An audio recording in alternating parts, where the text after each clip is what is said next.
यानंतर आपण थेट मातोश्रीवरती जाऊया। ठाकरेंच्या शिवसेनेचे मुंबईमधले जे नगरसेवक या ठिकाणी निवडून आले तर ते सध्या मातोश्री निवासस्थानी उद्धव ठाकरे यांची भेट घेण्यासाठी पोहोचलेले आहेत। आपण ही मातोश्रीवरची थेट दृश्य बघतोय। वरुण सरदेसाई, अनिल परब, रश्मी ठाकरे या सगळ्या या ठिकाणी उपस्थित आहेत। मुंबईमध्ये ठाकरेंच्या शिवसेनेनं 65 जागा जिंकलेल्या आहेत आणि आज या नवनिर्वाचित नगरसेवकांचं उद्धव ठाकरे यांच्याकडून हे अभिनंदन केलं जाणार आहे। अगदी काही वेळापूर्वी आपण बघितलेलं होतं तर मनसेचे जे उमेदवार निवडून आले त्या सगळ्यांनी आज शिवतीर्थावरती जाऊन राज ठाकरेंची भेट घेतलेली होती। यावेळेला शर्मिला ठाकरे यांनी त्यांचं अभिनंदन औक्षण केलं होतं आणि तशीच काहीशी दृश्य आपल्याला मातोश्रीवरती देखील बघायला मिळत आहेत।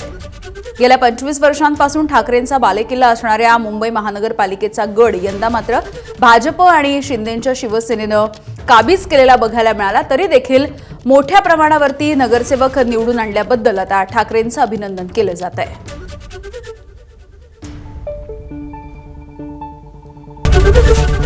एबीपी माझा, उघडा डोळे बघा नीट।